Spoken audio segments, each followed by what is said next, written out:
Dios por este tiempo. El día de hoy vamos a ver un nuevo tema del libro de Romanos. Antes vamos a orar para poder iniciar este tiempo.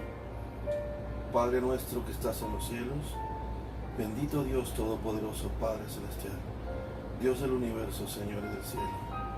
Te pedimos, Padre, en el nombre de Jesús, tomes control de este tiempo, Señor. Que no sea yo en mis fuerzas, que no sea yo en mi capacidad humana, sino que seas tú, Señor, obrando en nuestros corazones, en nuestras mentes, en nuestra voluntad, por el poder de tu palabra, Señor. Bendice a cada persona que en este momento esté escuchando, Señor, que está al frente y que junto conmigo, Señor, hemos venido para leer tu palabra y para adorarte y exaltarte, Señor, leyéndola. Gracias, Señor, te pedimos en el nombre de Jesús, tomes control de este tiempo, Señor. Gracias, Padre. Tu palabra dice que donde están dos o más reunidos en tu nombre, allí estarás tú en medio de ellos. Y a pesar de que ellos están lejos, Señor, y cada uno está en su propio espacio, en su propia casa, tú no te limitas al tiempo y al espacio, Señor. Te pido en el nombre de Jesús, tomes control, Señor. Amén. Amén. Dios los bendiga, hermanos. Agradezco a Dios por este tiempo. Vamos a dar inicio a este tema número 4. Vayamos a Romanos capítulo 1. El día de hoy es Romanos capítulo 1, del versículo 18 al versículo 32. Muy bien. Nos habíamos quedado en el versículo 17, ¿verdad? Voy a hacer rápidamente un resumen. Dice: porque no me avergüenzo del Evangelio, porque es poder de Dios para salvación a todo aquel que cree, al judío primeramente y también al griego, ¿verdad? Porque en el Evangelio la justicia de Dios se revela por fe y para fe, y como está escrito, mas el justo por la fe vivirá. Si alguno quiere recordar estos dos versículos, lo invito a que después del tema número 4 de hoy, pues pueda buscar el tema número 3, que es el tema que se tocó el día viernes, y de esa manera pueda refrescar estos dos versículos.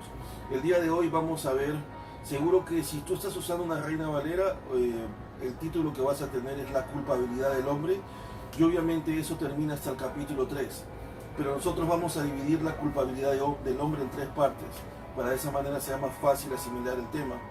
Y es la culpabilidad de los incrédulos, o los gentiles, de aquellos personas que no son religiosas, la culpabilidad de aquellos que por lo menos aparentan o son religiosos, y luego la tesis de Pablo, donde demuestra que toda la humanidad completa es culpable delante de Dios. Así que el día de hoy vamos a empezar con el versículo 18, vamos a leer todos juntos. Dice: porque la ira de Dios se revela desde el cielo contra toda impiedad e injusticia de los hombres que detienen con injusticia la verdad. Lo siento, dice, versículo 19, dice: porque lo que de Dios se conoce les es manifiesto, pues Dios se lo manifestó. Porque las cosas invisibles de Él, su eterno poder y deidad, se hacen claramente visibles desde la creación del mundo, siendo entendidas por medio de las cosas hechas, de modo que no tienen excusa. Pues habiendo conocido a Dios, no le glorificaron como a Dios, ni le dieron gracias, sino que se envanecieron en sus razonamientos, y su necio corazón fue entenebrecido. Profesando ser sabios, se hicieron necios, y cambiaron la gloria del Dios incorruptible en semejanza de imagen de hombre corruptible, de aves, de cuadrúpedos y de reptiles. Por lo cual también Dios los entregó a la inmundicia en las concupiscencias de sus corazones, de modo que deshonraron entre sí sus propios cuerpos, ya que cambiaron la verdad de Dios por la mentira, honrando y dando culto a las criaturas antes que al Creador, el cual es bendito por los siglos. Amén. Por esto Dios los entregó a pasiones vergonzosas, pues aún sus mujeres cambiaron el uso natural por el que es contra naturaleza. Y de igual modo también los hombres, dejando el uso natural de la mujer, se encendieron en su lascivia unos con otros, cometiendo hechos vergonzosos hombres con hombres, y recibiendo en sí mismos la retribución debida debido a su extravío. Y como ellos no aprobaron tener en cuenta a Dios, Dios los entregó a una mente reprobada para hacer cosas que no convienen, estando atestados de toda injusticia, fornicación, perversidad, avaricia, maldad, llenos de envidia, homicidios, contiendas, engaños y malignidades, murmuradores, detractores, aborrecedores de Dios, injuriosos, soberbios, altivos, inventores de males, desobedientes a los padres, necios, desleales, sin afecto natural, implacables, sin misericordia, quienes habiendo entendido el juicio de Dios, que los que practican tales cosas son dignos de muerte, no solo las hacen, sino que también se complacen con las que las practican. El día de hoy vamos a ver hasta ese texto y quiero, junto con ustedes, vamos a ir haciendo un análisis de cada una de las palabras más importantes de lo que acabamos de leer. Primero que vamos a empezar por lo siguiente, y es que vamos a hacer un resumen prácticamente de lo que implica esta parte, que es el tema de la condenación. Aquí tengo yo mis notas, he puesto los siguientes. A partir de ahora, dice Pablo, va a presentar evidencias irrefutables. Habíamos hablado en los primeros videos de que el libro de Romanos prácticamente era como un juicio, era una tesis que Pablo iba a presentar, pero Pablo iba a hacer una argumentación legal, ¿verdad? Donde él iba a demostrar que nosotros éramos culpables delante de Dios porque habíamos pecado contra él, y por lo tanto el dictamen, por decir así, la pena era la muerte. Y habíamos mencionado en el video anterior que estamos hablando de la muerte segunda, ¿verdad? De privarnos de pasar la eternidad junto con Dios y prácticamente experimentar la ira de Dios en nuestras vidas. Ahora vamos a ver un poco de eso. Y es que prácticamente es lo que quería mencionarles, ¿no? Hace un momento les mencioné que el pasaje que vamos a ver vamos a enfocar en cómo Pablo va a demostrar la culpabilidad de aquellas personas incrédulas, esas personas no religiosas, amorales, por decirlo, o inmorales, que no respetan la moral, o personas que simplemente han decidido en su corazón no creer en Dios. Y Pablo va a demostrar que ellos son culpables, al igual que también va a demostrar que las personas religiosas también lo son. Así que quiero empezar por lo siguiente. Primero, yo vi conveniente, antes de poder tocar los otros puntos, es definir lo que es justo y lo que es la justicia de Dios. Y entonces, una de las cosas importantes para mí es que ustedes entiendan, es que una de las cosas para poder comprender muchos versículos de la Biblia, hay que tratar de entender los atributos de Dios. Recuerdo hace muchos años haber visto uno de los videos de teología reformada de R.C. Sproul o R.C. Sproul, y él decía, muchas personas cuestionan cómo es que Dios puede hacer tal o cual cosa, y dicen, ¿por qué Dios puede tener ira en los últimos días? Cuando Él venga, ¿Él por qué puede destruir a las personas? ¿Él por qué puede hacer matar a los niños? ¿Él por qué puede matar a las mujeres? ¿Por qué Él hacía tal o cual cosa? Y de pronto las personas tratan de dar una interpretación a esos pasajes, porque muchas veces esos pasajes van en contraposición con tu pensamiento, con tu forma de ver las cosas. Y por eso en los videos pasados, no de Pablo, no de la carta a los Romanos, si no me equivoco, tuve 3 videos anteriores, la semana anterior a empezar Romanos, y en uno de esos videos mencioné de que a veces nosotros hemos creado una teología en nuestra cabeza. Hemos creado a un Dios que no es el Dios bíblico. Y a veces muchas personas dicen, pero si Dios es bueno, ¿cómo va a mandar a la gente al infierno? Si Dios es bueno, ¿cómo Dios mandó a matar niños y mujeres cuando le dijo al rey Saúl, quiero que vayas y no quede nadie vivo? ¿Y cómo Dios en los mandamientos nos dice, no matarás? No entiendo. ¿Cómo es posible? Este no puede ser el Dios verdadero. Debe haber un error en estos textos. entonces la gente empieza a dar otras interpretaciones. En la teología sistemática hay diferentes temas. Se habla de Dios, se habla del Hijo, se habla del Espíritu Santo, se habla de la iglesia, se habla de la salvación, se habla del pecado.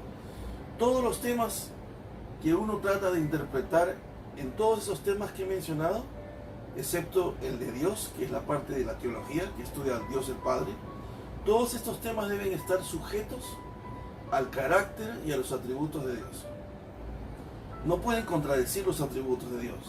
Entonces, ¿por qué les estoy mencionando eso?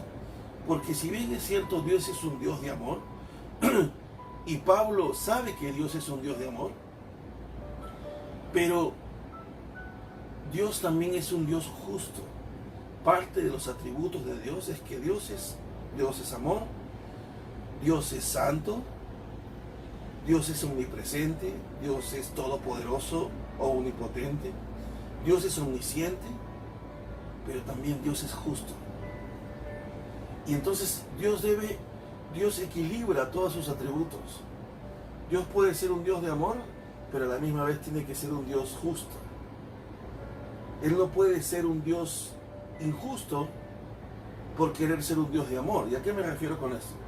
Que a lo mejor, si tú y yo hemos pecado y hemos faltado a la ley de Dios, lo justo es que Él nos castigue. Eso es lo justo.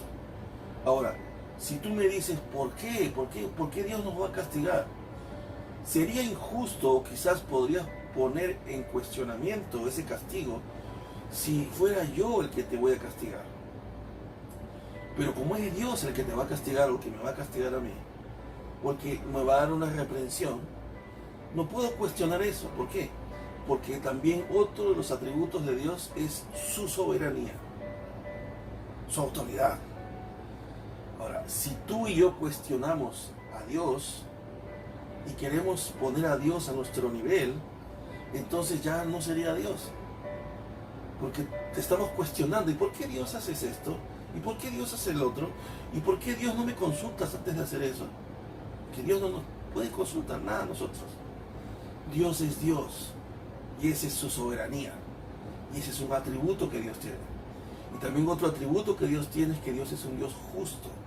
Y como Dios es justo, Él tiene que retribuirte de acuerdo a tus obras, pero basado en su ley. ¿Y cuál es su ley? Su justicia. Y es una de las cosas que voy a leerte en base a lo que te he dicho. La palabra justo se traduce de la palabra hebrea sadik y la palabra griega dikaios. Ambas denotan la rectitud o excelencia moral de Dios. O sea, ¿qué denota justo? Es la rectitud o la excelencia moral de Dios. Él siempre actúa de acuerdo con quién es Él, o sea, con su naturaleza. Él no puede ir en contra de su naturaleza. Pedirle a Dios que sea injusto es prácticamente pedirle a Dios que deje de ser Dios. Porque su naturaleza es así. Es ser justo. Él no ha aprendido a ser justo. Ni Él, ¿me entiende?, tiene que esforzarse para ser justo. No, es inherente a Él. Es parte de Él. Él es así. Él siempre fue así. Justo. Entonces, ahora, ¿cuál es la justicia de Dios? La justicia de Dios es inherente a la naturaleza de Dios. La justicia no es algo que Dios decide ser o hacer, eso lo ya sabemos. Pero quiero hacer un resumen rápidamente. Es por eso que Él nos juzgará según su moral. ¿Cuál es la moral de Dios? La palabra. Por eso Él nos ha dado esta revelación que es la Escritura.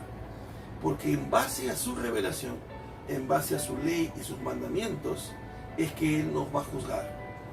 Por eso cuando hablamos de más buscar, dice el reino de Dios y su justicia. ¿Qué significa buscar el reino de Dios y su justicia?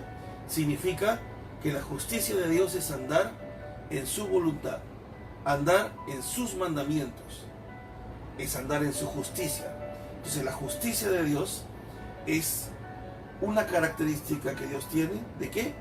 ¿Por qué? Porque está relacionada a su ley, a lo que Él es.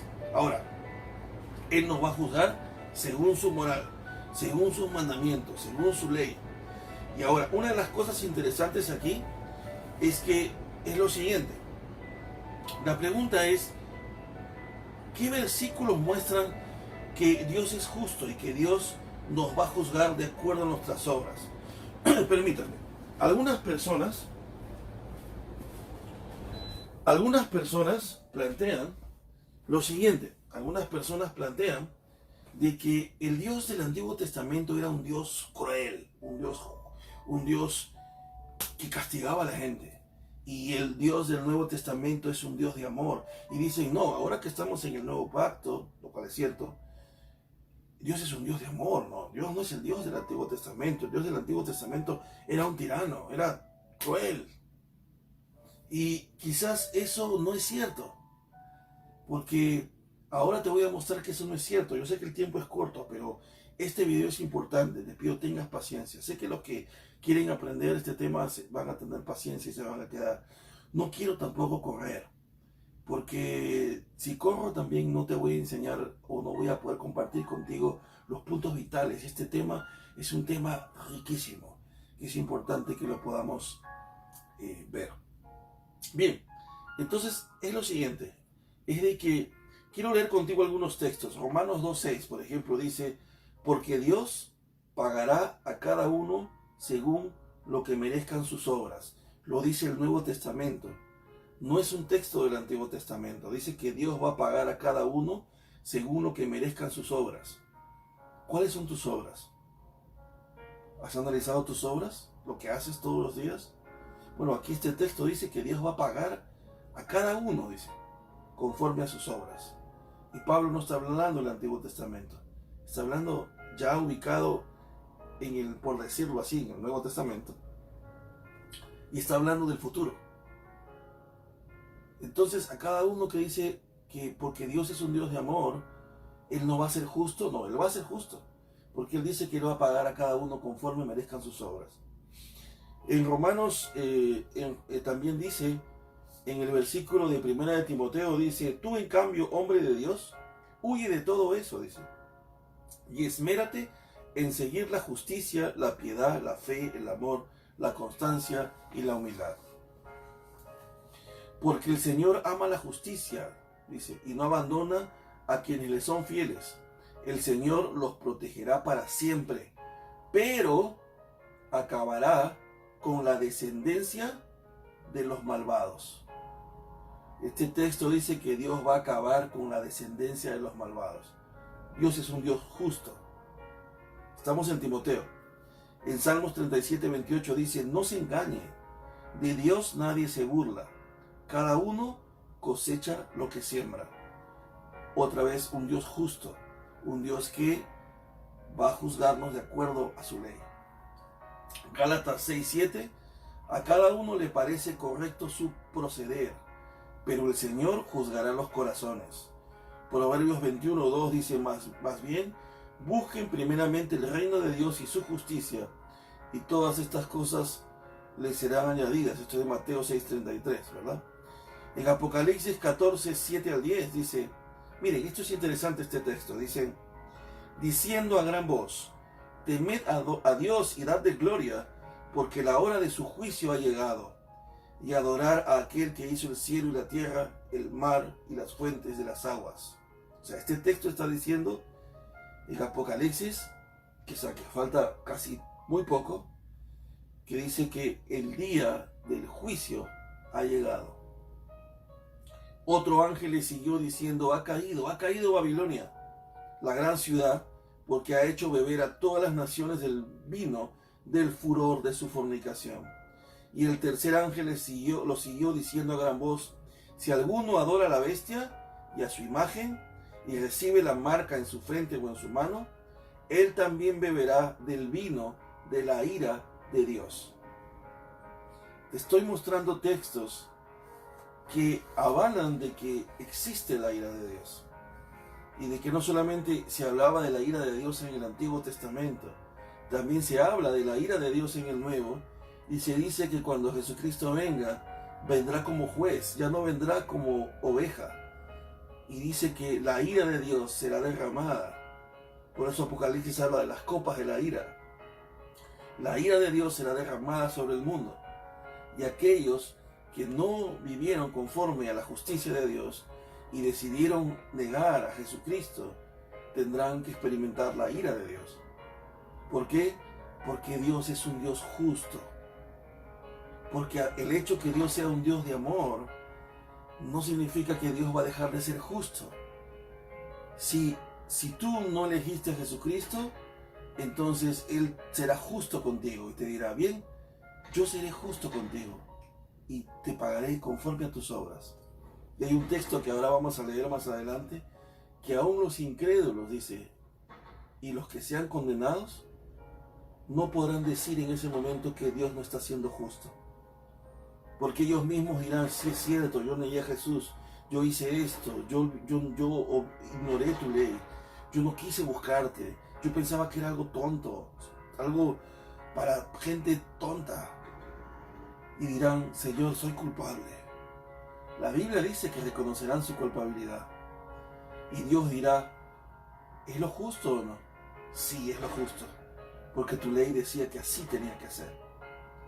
Y ustedes dirán, ¿y por qué a aquellos que recibieron a Jesús no les pasa eso? Porque lo justo es que ellos murieran también. Aquellos que hemos recibido a Cristo, lo justo es que tú y yo vayamos al infierno. Pero nosotros creímos en Jesucristo. Y al haber creído en Jesús, hace de que la justicia de Dios caiga sobre Jesús. Por eso Jesús murió en la cruz. Porque Él ocupó tu lugar y el mío. Y murió. Y la justicia y la ira de Dios cayó sobre Él. Y tú dirás, ¿cómo es que la ira del Padre cayó sobre su Hijo? Sí, la ira del Padre cayó sobre su Hijo Jesús en la cruz. Porque era la ira que tenía que caer sobre nosotros. Y gracias a eso, tú y yo somos salvos. Porque hemos creído en Él. Y hemos tenido fe en Jesús. Muy bien. Ahora, después que te he hecho más o menos entender un poquito acerca de lo que es la justicia y por qué Dios es justo, ahora vamos a poder entender este pasaje. Sé que el tiempo es corto, pero Dios nos va a ayudar. Dice el versículo, desde que leímos el versículo 18, dice, porque la ira de Dios se revela desde el cielo contra toda impiedad e injusticia de los hombres, que detienen con injusticia la verdad. Acá hay términos importantes que debemos definir. Primero debemos definir la ira de Dios. La ira de Dios es la respuesta ecuánime. ¿Y por qué ecuánime? ¿Sabes por qué es ecuánime? Porque no se lleva de emociones, sino que obra con rectitud e imparcialidad de acuerdo a su ley. Es por eso que la ira de Dios es ecuánime. Además, es determinada por un Dios justo, porque Dios es justo. Ahora, ¿por qué? Porque está en contra del pecado. Dios es justo porque está en contra del pecado. ¿Qué cosa es pecado? La palabra griega hamartía o amartía. ¿Qué significa? Fallar, no dar en el blanco. Es como cuando tú estás jugando a los dardos y si tú no haces que tu dardo caiga en el centro, la palabra que se usaba en griego era hamartía o amartía, que significa pecado. Entonces, cuando Pablo utiliza esta palabra, cuando esta palabra es utilizada en el Nuevo Testamento, está significando que tú no estás dando en el blanco, que estás fallando. ¿Cuál es el blanco? Andar en la justicia de Dios. ¿Cuál es el blanco? Es caminar en los mandamientos de Dios. Cuando tu vida y la mía salen y no apuntan aquí, no están apuntando al centro, que es la voluntad de Dios, y apuntamos a otro lado y hacemos otra cosa, menos lo que Dios quiere, entonces estamos en amartía, en pecado. Entonces, cuando nosotros estamos en pecado y cuando nosotros estamos en pecado todo el tiempo, Dios tiene que ser justo. Y entonces la ira de Dios se va a manifestar. ¿De qué manera? ¿No? Por ejemplo, voy a leer solo un texto. Tengo 5 textos ahí que les he puesto. Lo van a poder ver en el PDF. Pero, por ejemplo, en Salmos 2.5 dice, luego hablará a ellos en su furor y los turbará con su ira. Dice Juan 3.36, dice, el que cree en el Hijo tiene vida eterna, pero el que rehúsa creer en el Hijo no verá la vida, sino que la ira de Dios está sobre él. Este texto es claro. Aquel que cree en Jesucristo va a alcanzar vida eterna, pero aquel que rehúsa creer en Él, dice, se experimentará la ira de Dios sobre él. Es claro el texto. Muy bien. Ahora, la definición más precisa de ira es... Ahora, interesante este texto, cuando estaba analizando el texto, es que esta ira es constante. ¿Qué significa eso? De que hay diferentes formas en que la ira de Dios se manifiesta. Voy a tratar de ser rápido, es la manera indirecta y directa. La manera indirecta es que la ira de Dios se manifiesta a través de las consecuencias a nuestras obras. Y la manera directa es una forma en la que Dios actúa personalmente en las circunstancias. Por ejemplo, Adán y Eva, cuando Él viene y actúa directamente, dice, ¿sabes qué? Van a salir del Edén, estos van a ser las consecuencias de tu pecado, vas a trabajar con el sudor de tu frente, parirás con dolor. Actúa personalmente. Otra es el diluvio, cuando ve que la maldad se multiplica en el mundo y Dios dice, se arrepiente, ¿no? De la maldad, de haber creado al hombre, dice. Entonces manda el diluvio. Ese es un juicio de Dios, pero es debido a la ira de Dios. En ese momento la ira de Dios es de forma directa y se manifiesta sobre el mundo y manda el diluvio, y los únicos que se salvaron fueron Noé y su familia. Ahora, ¿qué otra forma tenemos?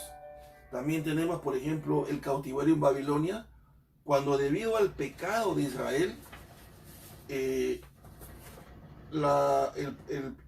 Israel prácticamente va a ser cautivo, en Babilonia, y también los del norte van a ser cautivos en Asiria, ¿verdad?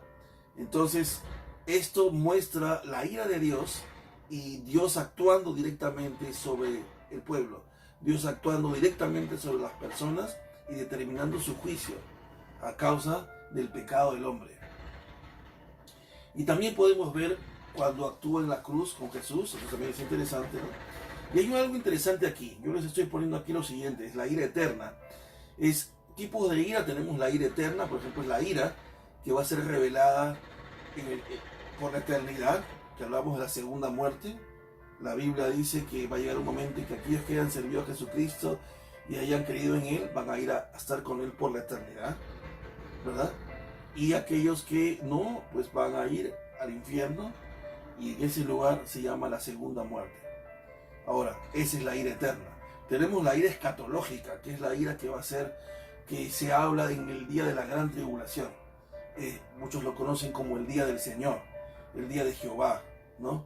Entonces, en ese día se dice que cuando el anticristo esté aquí, ¿no? y esté pasando el mundo, la gran tribulación, la ira del Señor va a ser derramada sobre la tierra.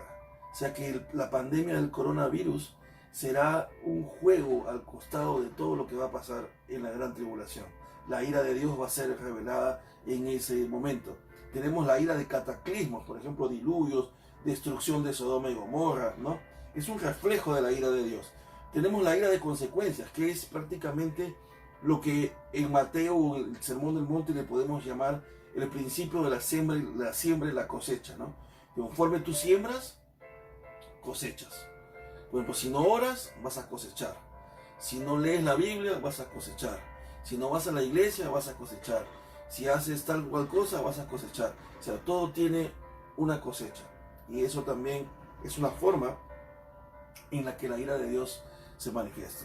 Tenemos también la ira del abandono. Y esa es la ira de la cual habla este texto y a la cual nos vamos a centrar. La ira del abandono prácticamente es dejar a los individuos a su suerte. ¿Cómo decirlo así, no?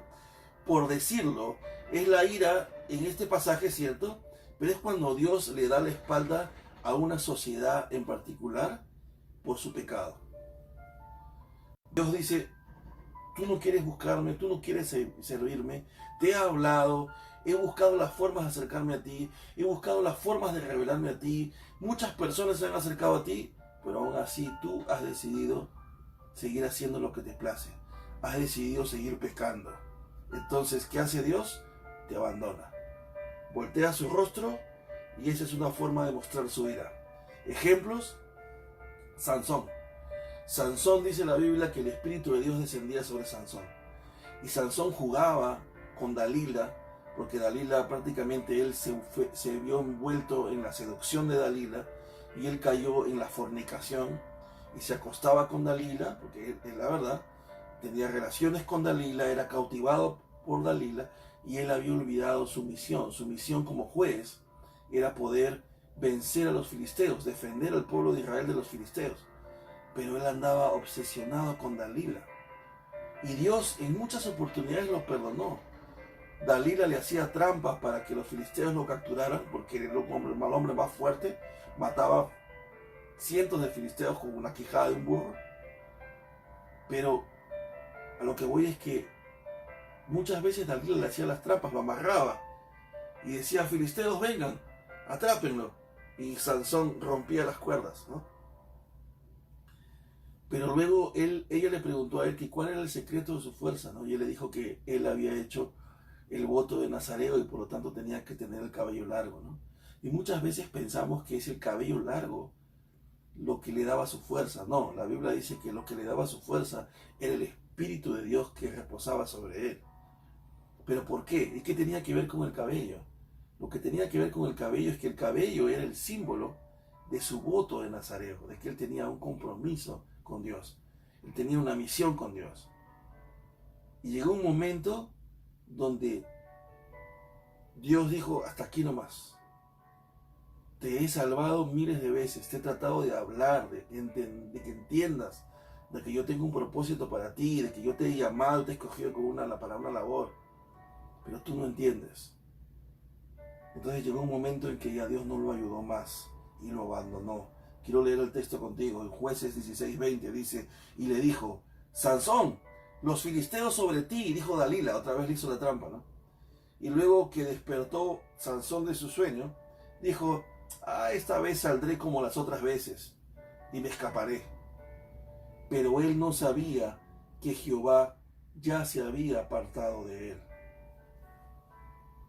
El juicio de Dios había caído sobre Sansón. Dios lo abandonó, se apartó de él, y eso es lo más terrible que puede haber. Oseas 4:17 dice lo siguiente: Efraín es dado a los ídolos, déjalo. Jueces capítulo 10 del 13 al 14: mas vosotros, dice Jehová, me habéis dejado y habéis servido a otros dioses ajenos. Por tanto, ya no os libraré más. Andad y clama a los dioses que tú elegiste, que os libren ellos en el tiempo de vuestra aflicción. Dios se los abandonó. Ustedes adoraban otros dioses. Ahora que están pasando aflicción, yo no los voy a ayudar. Vayan y pídanselo a los dioses paganos a los que ustedes han adorado. ¿A cuántos dioses tuyos has buscado en momentos de aflicción? ¿Cuántas veces tú en momentos de aflicción has buscado otras soluciones? Has buscado otras cosas. Hasta has orado a yesos. Cuando no tenías trabajo, ibas y te postrabas sobre San Judas Tadeo y decías: por favor, San Judas Tadeo, dame trabajo. A una estatua de yeso que ni habla, ni camina, ni piensa, ni oye. Y Dios dice: ahora que estás pasando momentos de aflicción, ve y órale,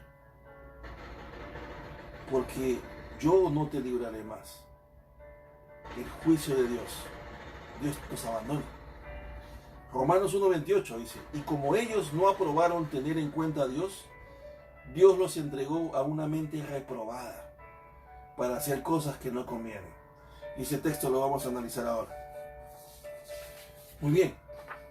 Dice, miren lo que dice el texto. Dice: porque la ira de Dios, o sea, la ira de Dios, sabemos de que se manifiesta en base, porque es un Dios justo, ¿verdad? La ira de Dios es prácticamente la consecuencia de que Él es justo, de que Él va a juzgarnos de acuerdo a nuestro caminar, de acuerdo a nuestra justicia. Nuestra justicia debe ser conforme a la justicia de Dios. Si nosotros no caminamos conforme a esa justicia, si nosotros no caminamos en obediencia a los mandamientos de Dios y no somos justos, entonces la ira de Dios nos alcanza de diferente manera, ya sea indirectamente, directamente, ya sea bajo la prueba o la ley de siembra y cosecha, cosecharás lo que sembraste, o bien llega un momento donde Dios te dice: hasta aquí nomás, lo siento, y te abandona y te entrega una mente reprobada. Ahora vamos a analizar eso. Pero dice lo siguiente: porque la ira de Dios se revela desde el cielo contra toda impiedad e injusticia. ¿Qué es impiedad? Algunos nos ponemos a pensar que es impiedad, es la falta de reverencia, la falta de devoción y culto al Dios verdadero. O sea, si tú eres una persona impía, si tú eres una persona piadosa, eres una persona que tiene reverencia a Dios, que tiene devoción a sus mandamientos, que le rindes culto a Dios, que respetas la ley de Dios, que haces reverencia a Dios. Dios, tú eres Dios, tú eres Señor, yo te alabo, te exalto, te honro. Pero alguien impío o impiedad es esa falta de reverencia, esa falta de respeto a Dios, esa falta de devoción al Dios verdadero. ¿Tú crees en Dios? No, yo no creo en Dios. ¿Quién es ese? ¿Tú crees en su ley? No, yo no creo en su ley, son tonterías. Eso es para gente débil. Eso es para gente descerebrada, gente que no estudia. Para gente pobre. Para mí no es. Yo no adoro a ese Dios. ¿Quién será? Ni existe. Yo no creo en Él. Eres impío. Porque no adoras a Dios. La impiedad. Y luego viene la injusticia. Esa injusticia es no vivir de acuerdo a la ley de Dios. ¿Por qué? Resultado de esa impiedad. Cuando tú eres impío y no adoras y no veneras y no respetas a Dios, entonces tus obras reflejan esa impiedad y eres injusto porque no caminas de acuerdo a la ley de Dios. Por eso dice aquí el texto: porque la ira de Dios se revela desde el cielo contra toda impiedad e injusticia de los hombres. La ira de Dios se revela, se manifiesta, como lo hemos mostrado hace un rato, contra toda persona que no venera, que no respeta la ley de Dios, que no respeta a Dios, y que camina en injusticia, que camina en desobediencia a sus mandamientos. Y dice, de los hombres que detienen con injusticia la verdad. Ahora, ¿por qué los hombres detienen la verdad? Porque los hombres optan por oponerse y resistirse a la voluntad de Dios.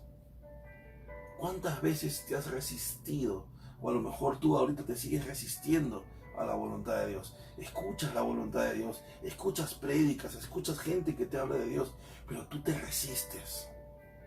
La gente se resiste. Y es lo que Pablo está diciendo. El mundo, por siglos, se ha resistido a la ley de Dios. No quiere.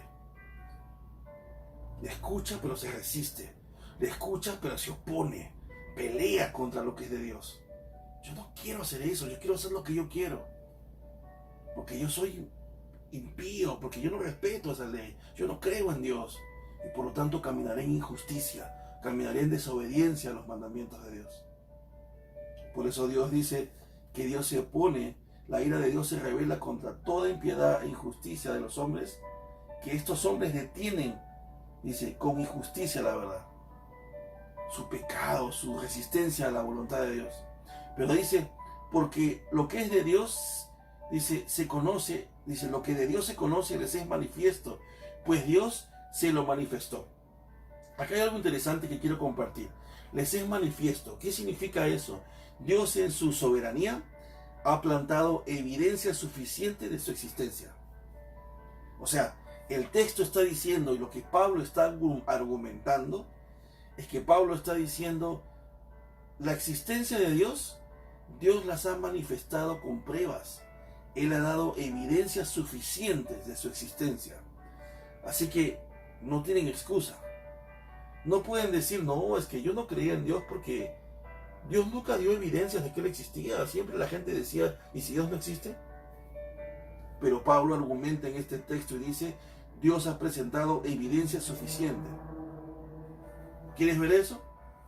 En Romanos capítulo 1, del 20 al 21, Pablo dice, porque las cosas invisibles de Él, su eterno poder y deidad, ahí se está refiriendo las cosas invisibles de Él, su eterno poder y deidad, su poder y su deidad son invisibles, pero se hacen claramente visibles desde la creación del mundo, siendo entendidas por medio de las cosas hechas, de modo que no tienen excusa, dice Romanos.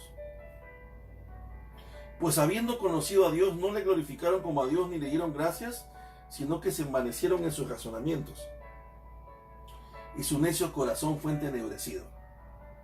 En Romanos capítulo 2, verso 15 dice, mostrando la obra de la ley escrita en sus corazones, dando testimonio su conciencia. Dice, mira, mostrando la obra de la ley escrita en sus corazones, dando testimonio su conciencia y acusándoles o defendiéndoles sus razonamientos. Yo quiero decir algo bien simple. Hay gente que ya no tiene temor de Dios. Eso es cierto. Que hace las cosas, ya no tiene temor, ya simplemente ya no le importa nada. Pero hay gente que no es creyente, o sea, que no sigue al Señor. Pero, por ejemplo, hay gente que, por ejemplo, cuando va a un hotel, por ejemplo, no son casados, y se va con su pareja a un hotel, y tienen, bueno, intimidad, y luego cuando salen escondidas. Y sale uno primero y el otro sale atrás. ¿Por qué? Si no son cristianos, si no sirven al Señor. ¿Sabes por qué? Pues no conocen la Biblia. Porque la ley de Dios está escrita en sus corazones. Y ellos saben que eso está mal. ¿Por qué hasta la persona más incrédula sabe que no puede ser adúltero y no puede engañar a su pareja? Porque la ley de Dios está escrita en sus corazones. No adulterarás. Hasta el hombre más cruel, si su esposa le engaña, sabe que está mal. ¿Por qué la gente sabe que no debe mentir? Si a pesar de que hasta el hombre más cruel sabe que mentir está mal. ¿Por qué? Porque la ley de Dios está escrita en sus corazones. ¿Por qué la gente sabe que no debe tratar mal a sus padres? Porque el mandamiento de honra a tu padre y a tu madre está escrito en sus corazones. Pero no conoce la Biblia, no. Pero la ley está escrita en sus corazones. Por eso el texto dice, mostrando la obra de la ley escrita en sus corazones, dando testimonio su conciencia. Tu conciencia da testimonio de que la ley de Dios existe. Y acusándoles o defendiéndoles sus razonamientos. Miren, generalmente muchas personas, y es lo que Pablo va a argumentar aquí, y ahora en el presente, quiero llevar esto al presente en un momento, ¿no? Una vez salió un meme en Facebook donde ponían a Bon Jovi. Todos sabemos quién es Bon Jovi, ¿verdad? Pero Bon Jovi salía comprando ropa en Beverly Hills, ¿verdad? Pero era una ropa fashion, una ropa, pues, wow, una ropa excelente, elegante. Y el meme decía, los que se apasionan por la música de Bon Jovi estaban todos de negro, con cueras, con cadenas, con cruces, ¿no? Pero Bon Jovi estaba comprando ropa en Beverly Hills. Fashion, totalmente fashion, ¿verdad? Y decían, y el meme te hacía ver, ¿no? Él que es Bon Jovi y que canta sus canciones, se viste bien. Pero ellos que le siguen, se visten de una manera que ni siquiera va acorde a cómo se viste el cantante. Y tú dices, ¿por qué me mencionas esto? Porque hay muchas personas que cuando quieren tirar abajo la fe, sacan la ciencia. Y no es, todos tenemos que seguir aprendiendo. Ojo, nadie es sabiondo. Aprenderemos hasta el último día de nuestras vidas. Por eso tenemos que ser humildes. Pero estas personas no son humildes. Porque ni siquiera han terminado álgebra. Con las justas han aprendido a resolver una ecuación de primer grado. Así como el metalero que se quiere vestir como Bon Jovi, pero Bon Jovi no hace eso. Y en este caso, los científicos que han llegado a un nivel superior de ciencia, los que ni siquiera han acabado álgebra, quieren tirar al piso la fe con la ciencia. Pero ellos ni la entienden siquiera, ni siquiera entienden la ciencia. Pero los científicos, miren lo que dicen los científicos. Johannes Kepler, 1571-1630, dice, Dios es grande, grande es su poder, infinita su sabiduría. Alábenle cielos y tierra, sol, luna y estrellas, con su propio lenguaje. Mi Señor y mi Creador, dice Kepler, la magnificencia de tus obras, quisiera yo anunciarla a los hombres en la medida en que mi limitada inteligencia puede comprenderla. Científico, humilde, reconoce que su inteligencia no es capaz para comprender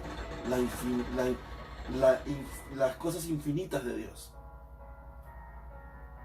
Pero tú que sigues a Kepler, dices que la fe es tonta.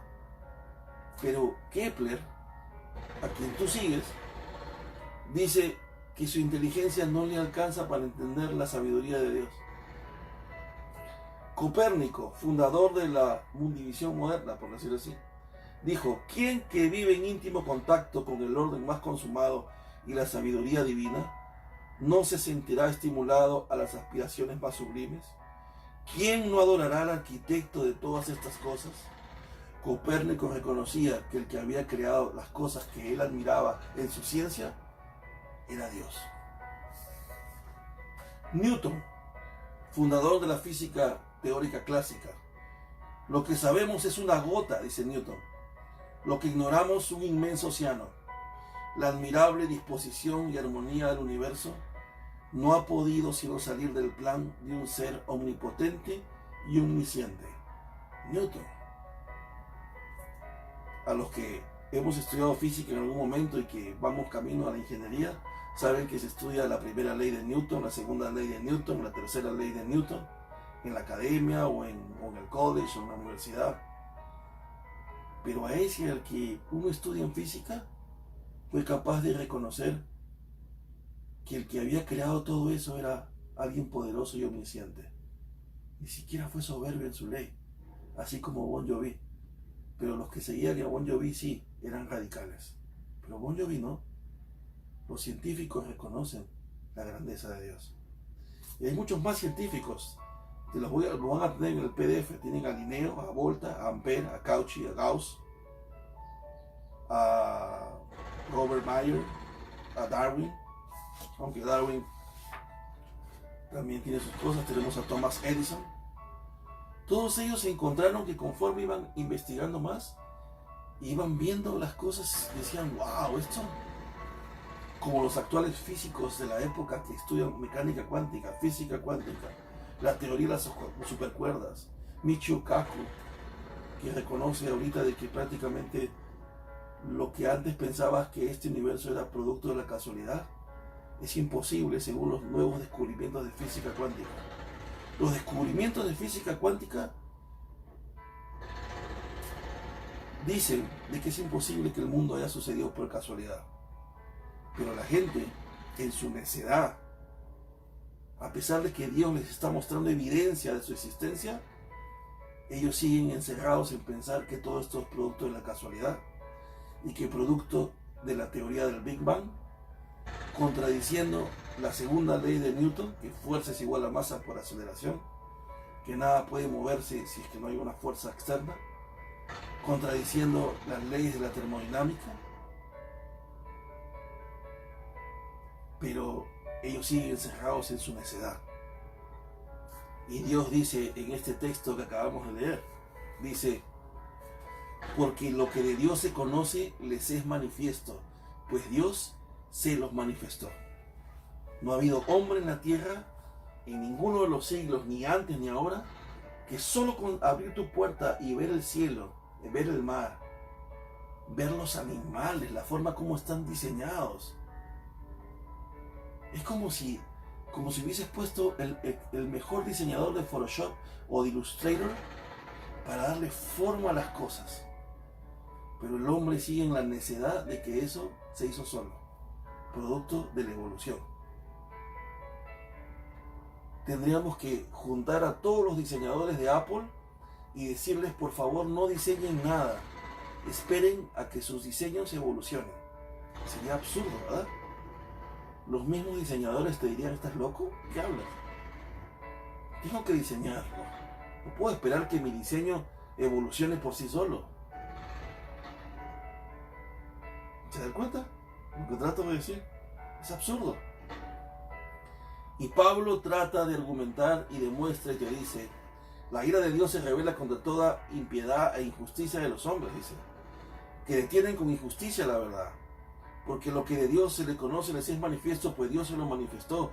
Porque las cosas invisibles de Él, su eterno poder y deidad, se hacen claramente visibles desde la creación del mundo, siendo dice, entendidas por medio de las cosas hechas, naturaleza, todo, de modo que no tienen excusa. Y esto es algo importante. Aquí yo apunté lo siguiente, y esta frase es interesante. No tienen excusa. ¿Por qué? Porque Dios hace responsables a todos los hombres al no querer reconocer lo que Él es, lo que Él ha mostrado de sí mismo en la naturaleza, en su creación. Tú dices, ¿por qué? ¿Por qué Dios me hace responsable a mí? Porque es Dios. Porque así como Dios es un Dios de amor, un Dios justo, Dios es un Dios soberano y es Dios. Y Él puede hacer lo que le plazca. Por eso es Dios. Y si Él puso una ley y esa ley refleja su justicia, que Él es un Dios justo, y nosotros debemos caminar en justicia y en obediencia, pero caminamos en injusticia porque somos impíos, porque no veneramos a Dios, y eso se refleja. Nuestra impiedad se refleja en nuestra injusticia, porque no tenemos amor por la ley de Dios. Entonces Dios dice, bueno, yo te haré responsable de tus obras, y te haré responsable de que viendo todo lo que existía, tú decías que yo no existo. No tendrás excusa para defenderte. Y es lo que Pablo está diciendo. No tienen excusa. Desde Adán hasta la época de Pablo, ningún hombre, cuando Pablo escribe eso, tiene excusa de decir que Dios no se manifestó a través de su creación, que Dios existe. El texto dice lo siguiente, dice, pues habiendo conocido a Dios, versículo 21, pues habiendo conocido a Dios, dice, no le glorificaron como a Dios, ni le dieron gracias, sino que se envanecieron en sus razonamientos, y su necio corazón fue entenebrecido. Esto es interesante, acá dice, habiendo conocido a Dios, o sea que son personas que han conocido a Dios a través de su creación. Ellos han visto que Dios existe, y aún muchas personas han visto las obras de Dios, como el mismo pueblo de Israel, ¿no? Que viendo los milagros de Dios, los egipcios vieron los milagros de Dios. Nabucodonosor, Babilonia vieron los milagros de Dios. Entonces dice, aquí dice algo interesante, ¿no? Dice, ni le dieron gracias, dice, ¿por qué no le dieron gracias? Ni le glorificaron. Aquí dice lo siguiente, no voy a tomarme mucho tiempo, pero ese texto cuando dice, no le glorificaron, y hay que reconocer que el propósito final del hombre es glorificar a Dios. Lo vemos en Levítico, por ejemplo, en capítulo 10, verso 3, cuando dice, entonces dijo Moisés a Aarón, esto es lo que habló Jehová diciendo, en los que a mí se acercan me santificaré, y en mi presencia de todo el pueblo seré glorificado. Él espera ser glorificado, Él espera ser alabado. Por eso en Apocalipsis 4 dice que se postraron y decían, santo, santo, tú eres santo.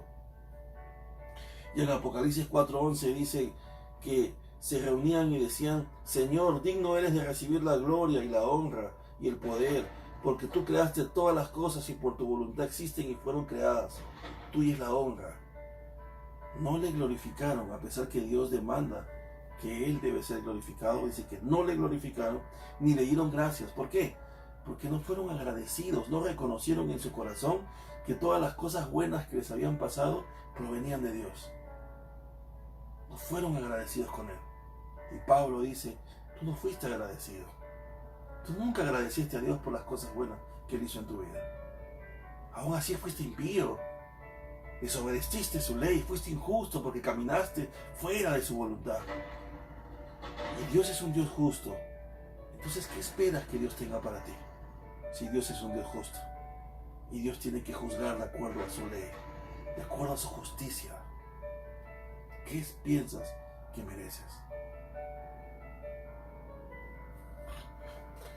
Dice, se envanecieron, dice, sino que se envanecieron en sus razonamientos. O sea, se envanecieron, se pusieron orgullosos de que ellos no necesitaban de Dios. El humanismo, no, el humanismo debe centrarse en Dios. El hombre no necesita de Dios, solo necesitamos la ciencia, solo necesitamos crecer en conocimiento. Eso es suficiente para poder prosperar en este mundo. No necesitamos de Dios. ¿Quién ha dicho? Eso es para los débiles. Por eso el texto dice, se enaltecieron, se envanecieron. Y dice lo siguiente, dice, y cambiaron la gloria del Dios, dice, profesando ser sabios se hicieron necios, y cambiaron la gloria del Dios incorruptible en semejanza de hombre corruptible, de aves, de cuadrúpedos y de reptiles. Este texto está hablando de las culturas paganas. Muchas culturas paganas han adorado a reptiles, nosotros lo sabemos.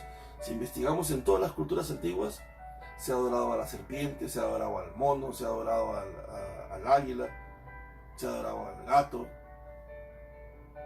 reptiles, aves. Y ahora en la actualidad se adora a dioses de yeso. No solamente en diferentes religiones, sino también, o mejor dicho, no solamente en religiones occidentales, también en religiones orientales. Tienes dioses, tienes altares.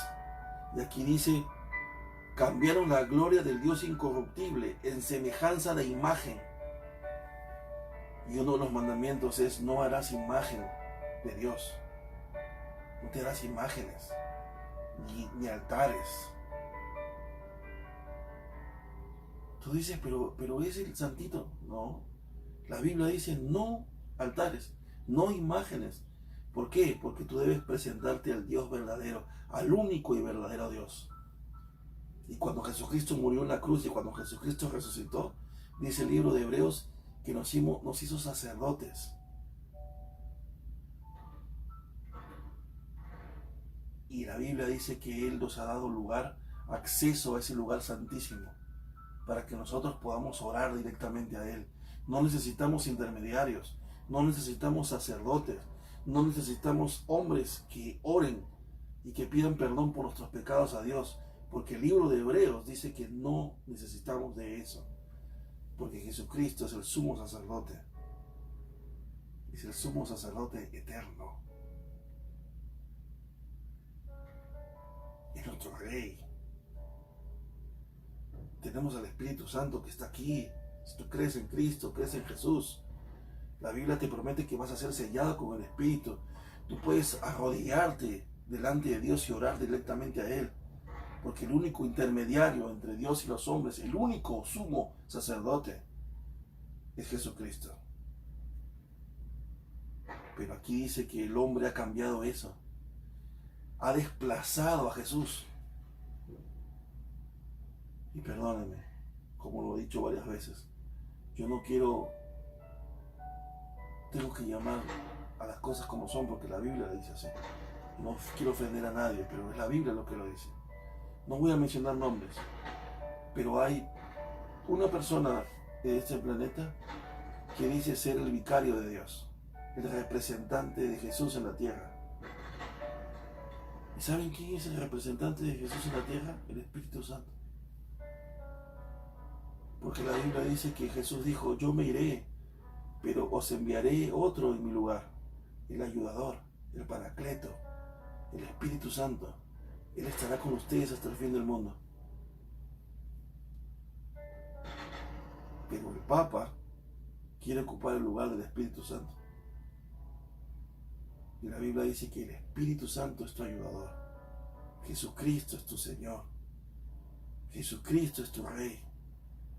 Y el Espíritu Santo está aquí para ayudarte. Nadie puede ocupar el lugar del Espíritu Santo. Él está aquí para ser el paracleto, para ser tu ayudador, para ayudarte a caminar en justicia, para ayudarte a caminar en la justicia de Dios. Pero Pablo está diciendo en este momento, ustedes han cambiado al Dios verdadero por ídolos. Ustedes han cambiado al Dios verdadero por imágenes.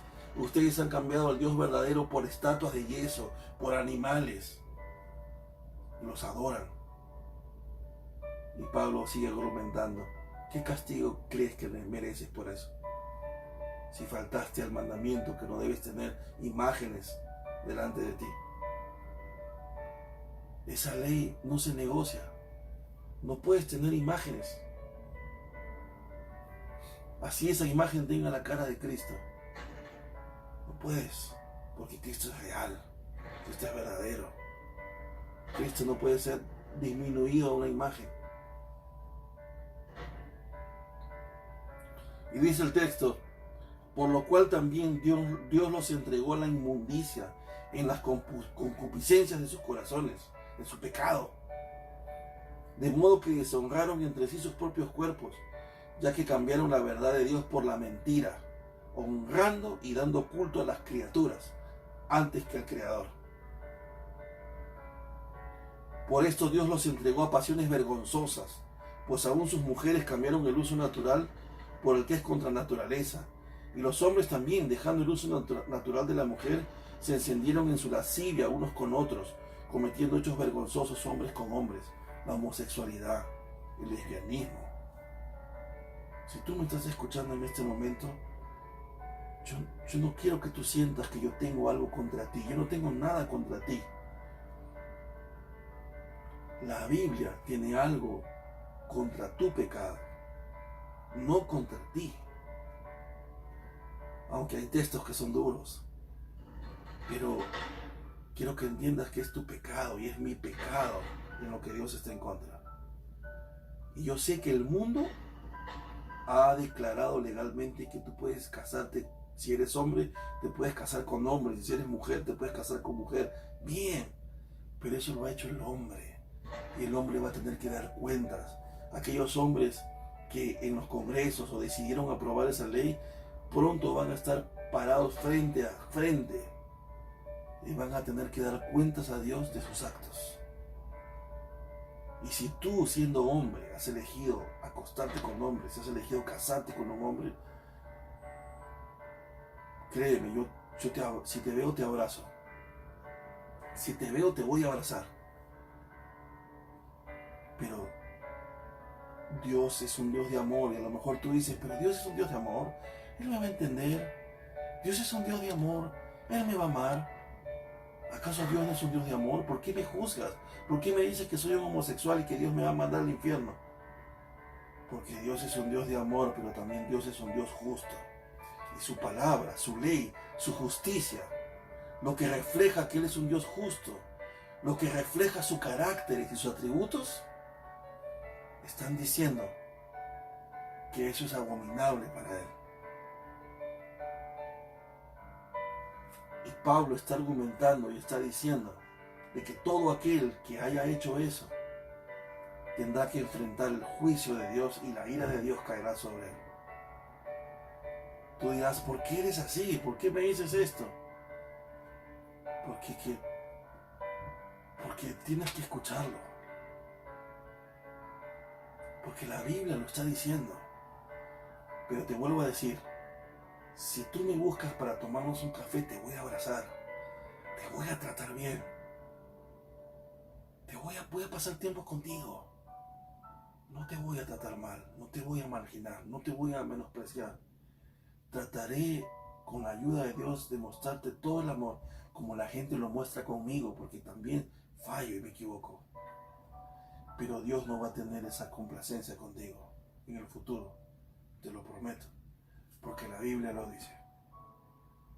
La Biblia dice, ningún homosexual, ningún idólatra entrará al reino de los cielos, porque eso es abominable para Dios. Y Pablo está diciéndolo aquí. Sí, pero el Congreso lo aprobó. Sí, pero Dios no lo aprueba. Dice aquí, versículo 27, y de igual modo también los hombres, dejando el uso natural, se encendieron en su lascivia hombres con hombres y recibiendo en sí mismos la retribución debida a su extravío. Cada uno, de acuerdo a su extravío, recibió su recompensa, de acuerdo a sus obras. Y como ellos no aprobaron tener en cuenta a Dios, o sea, ellos no les importó a Dios cuando tuvieron que decidir hacer sus cosas. Cuando decidieron ser adúlteros, no les importó a Dios, no lo tomaron en cuenta. No tomaron en cuenta su ley. Cuando decidieron fornicar, tampoco tomaron en cuenta su ley. Cuando decidieron ser homosexuales o casarse entre hombres, no les importó su ley. No tomaron en cuenta a Dios. Entonces dice, como ustedes nunca tomaron en cuenta a Dios, Dios los entregó a una mente reprobada para hacer cosas que no convienen. Y aquí yo apunté esto es duro. Por eso les decía Esto refleja la ira de Dios. La ira cuando Dios nos abandona. Como la humanidad no tuvo en cuenta a Dios, como la humanidad no le importó la opinión de Dios y no le importó su ley y decidieron hacer lo que les parecía, entonces el texto dice, bien, Dios los entregó, ok, no me quieres servir, te abandono y te entrego a una mente reprobada. ¿Saben qué significa eso? Aquí lo apunté. Una mente reprobada. No, dice que Dios los entregó, dice, ¿no? Esto es algo interesante. Antes de hablar de la mente reprobada, quiero hablar de la parte de entregó. Aquí lo apunté. Dice, es la palabra griega paradidomi. Paradidomi. Y esta palabra griega es una palabra legal que se usa para referirse cuando entregas a un prisionero para que cumpla su condena. Es interesante. O sea, Pablo está utilizando esa palabra legal, paradidomi. ¿Y qué está diciendo? Bien, como acabo de demostrarte que tú has faltado a la justicia de Dios porque has quebrantado cada uno de sus mandamientos, porque a pesar que Él te ha demostrado su existencia, tú no has creído en Él, a pesar que Él te ha mostrado diferentes maneras de acercarse, a ti no te importó, tú decidiste por tu pecado, decidiste obedecer tu propia ley, decidiste hacer lo que a ti te parecía y decidiste no tomar en cuenta a Dios para tus decisiones. Entonces, ahora yo ya tengo tu sentencia y te entrego. Y usa la palabra legal ahí. Entrego al prisionero para que cumpla su sentencia. Porque soy un Dios justo. Y un Dios justo, si tú no te has querido usar la oportunidad que te di a través de Jesús, entonces yo tengo que ser justo. Y lo justo es que tu condena es la muerte. Pero te entregaré a una mente reprobada. Y en griego, esa mente, esa palabra reprobada en ese texto en griego, es la palabra adokimos. Adokimos. ¿Saben lo que significa? Significa que no pasaste la prueba. Pero es usada. Esto es interesante porque conecté rápido con Mateo capítulo 5, verso 13. Dice, y es usada para hablar de metales inservibles que dice, son desechados porque contienen muchas impurezas. Y esto me hace recordar Mateo 5:13 cuando dice, mas si la sal se desvaneciere, ¿con qué será salada? No sirve más para nada, sino para ser echada afuera y pisoteada por los hombres. Cuando haces un análisis de ese texto, entiendes de que la sal era colocada en las casas, pero en recipientes grandes, a veces como en bolas, ¿no? Pero cuando había mucha humedad en el ambiente, debido a las impurezas de la sal, porque la sal no era pura, tenía impurezas, esas impurezas eran higroscópicas. ¿Qué significa químicamente? Que esas impurezas, esas sustancias, cogían el agua del ambiente. Y al atraer el agua del ambiente, porque son higroscópicas, porque eran las impurezas de la sal, hacían que la sal se mojara. Y al la sal mojarse, perdía su sabor porque se volvía insípida. Entonces la gente venía y lo único que hacía es que abría la puerta, ¡pum!, y lo tiraba porque ya no servía. Y por eso Jesús dice, si la sal se desvaneciere, o sea, nosotros, si te llenas de impurezas, si te llenas de pecado, si caminas en injusticia, entonces, así como la sal, cogerás el agua del ambiente y te volverás insípido.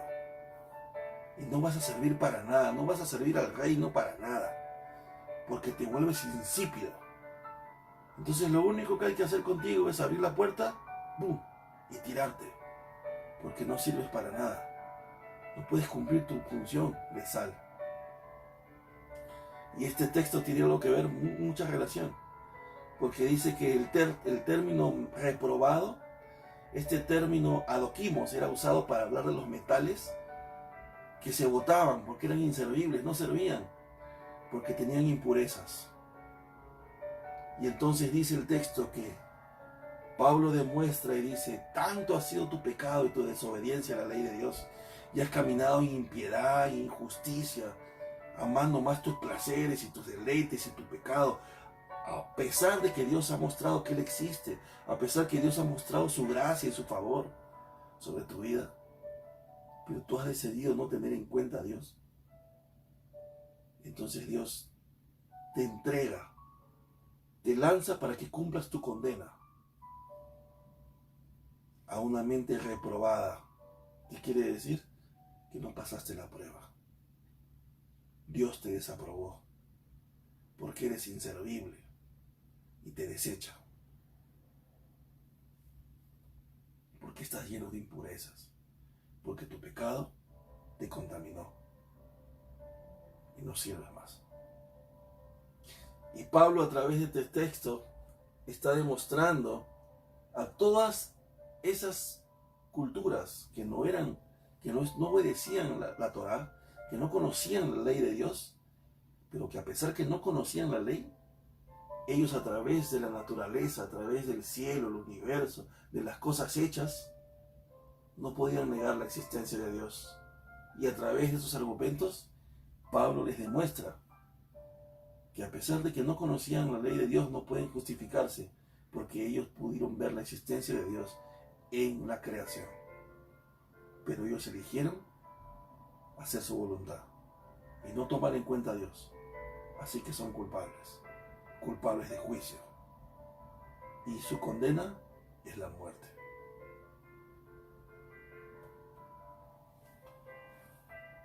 Hasta aquí hemos podido estudiar estos versículos y yo doy gracias a Dios por este tiempo. Es un tema muy difícil, muy duro, yo lo sé.